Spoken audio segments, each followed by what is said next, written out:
এই যে গরুগুলো দেখা যাচ্ছে এগুলো কিন্তু সব ভারতীয় গরু। ঠাকুরগাঁও জেলার যেই সীমান্ত উপজেলাগুলো রয়েছে সেগুলো হচ্ছে বালিয়াডাঙ্গি, রানীশঙ্কৈল, হরিপুর এবং পীরগঞ্জ। যেই সড়কটি দিয়ে এই গরুগুলো নিয়ে আসা হচ্ছে সেটি আমরা লক্ষ্য করেছি।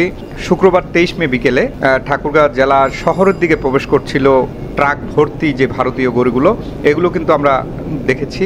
এবং সবচেয়ে বড় বিষয় হচ্ছে যারা খামারিরা রয়েছে প্রান্তিক বাংলাদেশের, তারা বলছিলেন যে ভারতীয় গরু যদি কোরবানির আগে না ঢোকে তাহলে কিন্তু এই দাম তারা পাবে।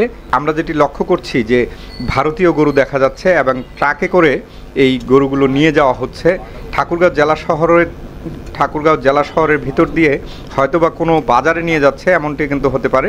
তবে যে জিনিসটি লক্ষ্য করা যাচ্ছে এই যে গরুগুলো রয়েছে এগুলো সবগুলোই ভারতীয় গরু এবং ট্রাকে করে নিয়ে আসছে। উপজেলা থেকেই গরুগুলো আসছিল। আমরা যখন চলাচল করছিলাম তখন আমাদের হঠাৎ চোখে পড়ে। তবে খামারিরা দাবি করছিলেন যে ভারতীয় গরু যদি বাংলাদেশে প্রবেশ না করে তাহলে তারা ভালো দাম পাবে। স্থানীয়রা মনে করছেন যেহেতু ভারতীয় গরু প্রবেশ করছে তাহলে অবশ্যই কোরবানি ঈদকে সামনে রেখে বাজারে যে গরুগুলো উঠবে সেই গরুগুলোর দাম কম পাওয়া যাবে বলে আশা করছেন স্থানীয়রা।